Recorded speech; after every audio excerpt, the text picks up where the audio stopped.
connect their burial customs with their way of living, making boats and coffins meant the same thing to the Ba people, making the vehicle voyage in life and in death.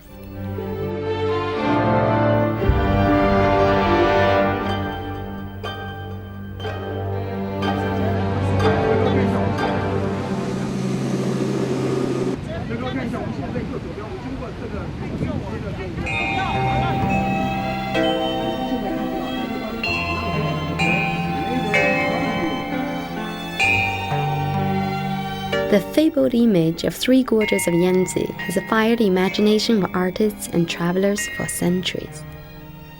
Cloud-covering steep mountains, rushing waters frost-blow towering peaks, boats adrift in a flow, accompanied by the majestic scenery. These frequently mentioned images in Chinese poetry and classic paintings are often inspired by three gorges of Yangzi, China's most famous Great Canyons. The first gorge we toured through upstream is Xilin Gorge, the longest of the gorges stretching over 100 kilometers of buried cliffs and rapids. Used to be famous for its odd rock formation, shallows, and current.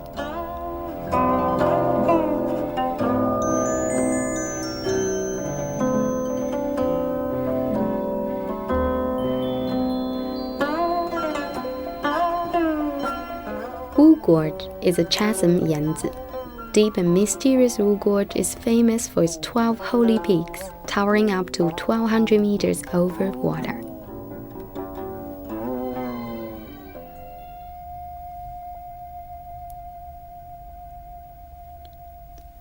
Along the holy peaks, towering up to more than 1,000 meters above water, the most famous one is the Goddess Peak. In former time, the Goddess Peak was an object of prayer with offerings by boatmen and passengers for safe passage on the Great River. Today, a glimpse of her is still considered good luck.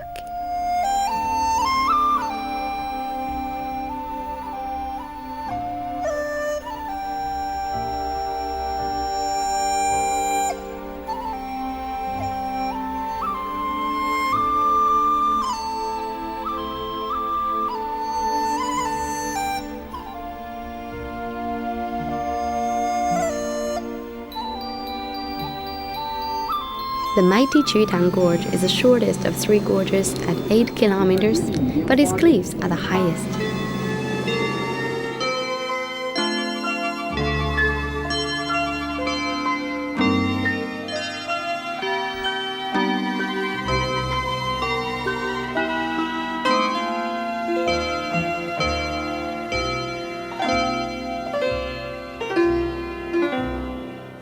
Chumen narrows of Chutang Gorges used to be extremely dangerous. Whirlpools and swells tossed and wrecked many boats regularly, and it said that 1 of 7 boats were lost in the rapids. Now, of course, travelers are more busy taking photos than paying respect in such a smooth ride. Ladies and gentlemen, you may just imagine in the olden days to travel the journey between Yichang and Chongqing, usually took a jungle sampan 30 to 40 days. Nowadays, just 2 days for normal passenger ship and 12 hours for hydrofoil,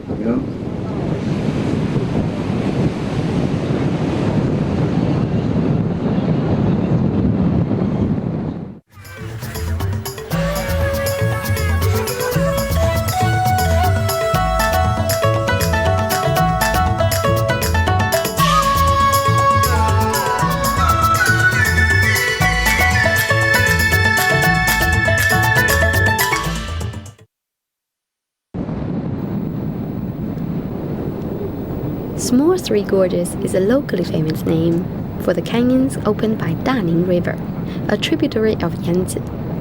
A trip into the narrow canyons reveals spectacular cliffs and landscape, and the life of subsistence farmers and boatmen that changed little over the centuries, until very recently. 经过一个不尺马原野，这一杯酒不爱远远，枉费了个路加满一呀一滩味，一片心呐远远。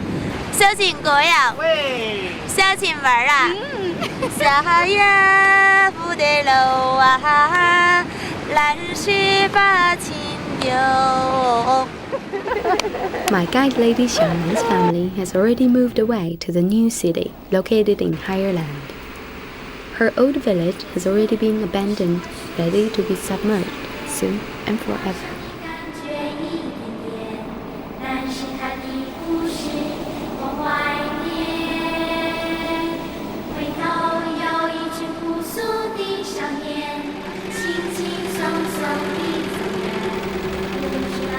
The Three Gorges Dam project is estimated to be completed in 2009, and the water level will be raised to 175 meters above sea level by then.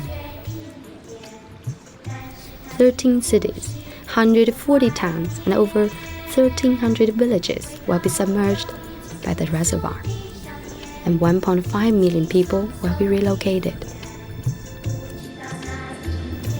Over 360 million people living within the watershed of Yangzi will also be affected by the project directly.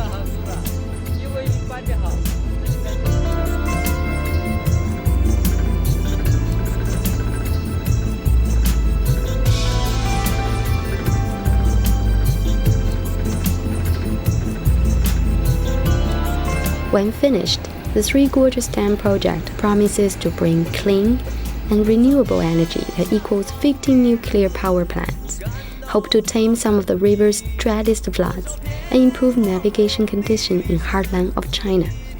At the same time, it's probably one of the biggest and typical challenges that China has to face today, to create a balance between environment and developing need, between progress and environmental and human cost.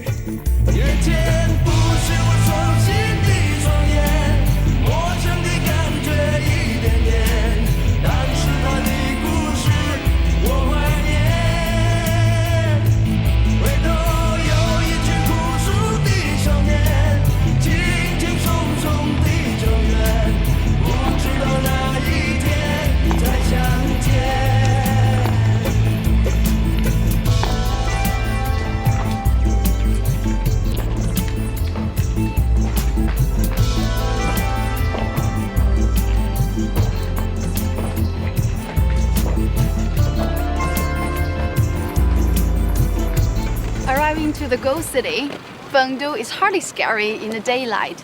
The town is famous to be the town of underworld. Gonna be literally means that after 2009, when the Three Gorges Dam is complete, this part of town gonna be submerged completely. After that, most of Fengdu locals have moved to the new town on the south bank of the river. The original north bank old town that's on the way to be demolished is dedicated to the god of the underworld and known as the City of a Ghost in China.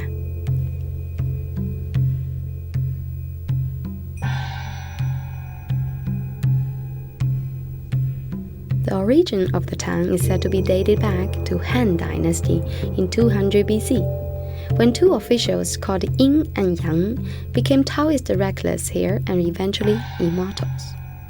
Their name combined means King of the Underworld. Sites here bear horrifying names: Ghost Torturing Pass, Last Glance's Home Tower, and Nothing to be Done Bridge.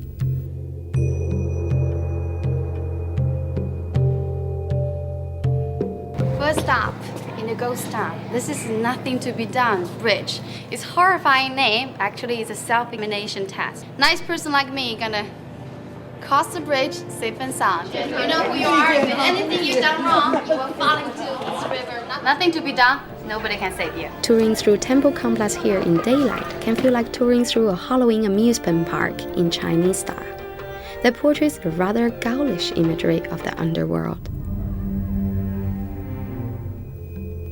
Wandering ghosts walking zombie style go through the gate to the underworld, 鬼门关, gathering in waiting hall and listen to verdict of their final judgment.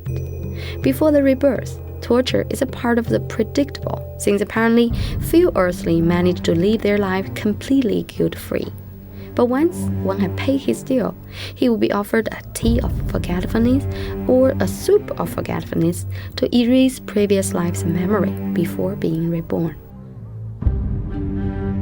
Among all the torturements, I think I will actually enjoy this one. Drinking the forgettable soup, be reborn without any burden luggage.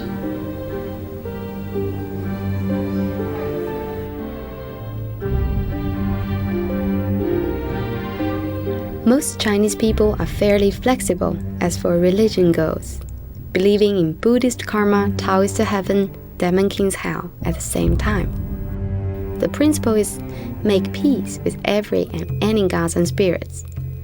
So wherever you go in China, if there is a shrine, there will be worshippers and burning incense.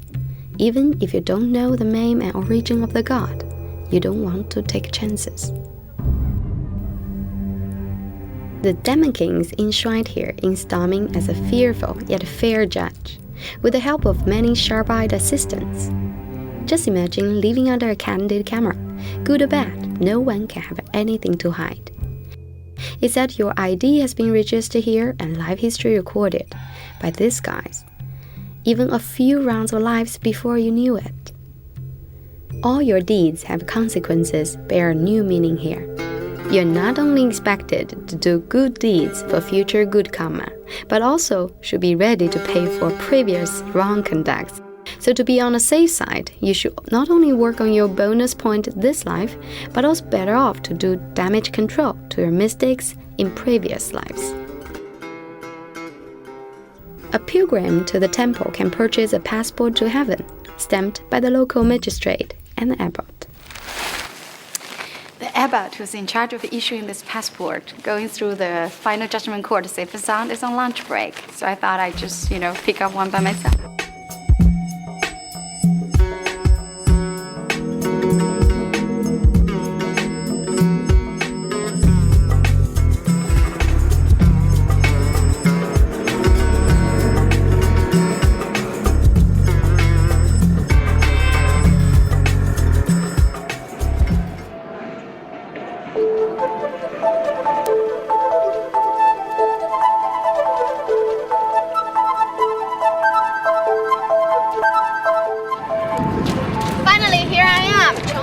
The last navigable spot along Yangzi cruising line. From Shanghai all the way upstream 3,000 kilometers. Now I'm in my final destination. Even with the help of my imaginable friend, still so much left to be done, to be discovered, to be seen. As you can tell, Yangzi has always been changing, will be even change more after 2009. I will be back, you should too. You've been watching Travelogue, I'm Yanling, and bye-bye.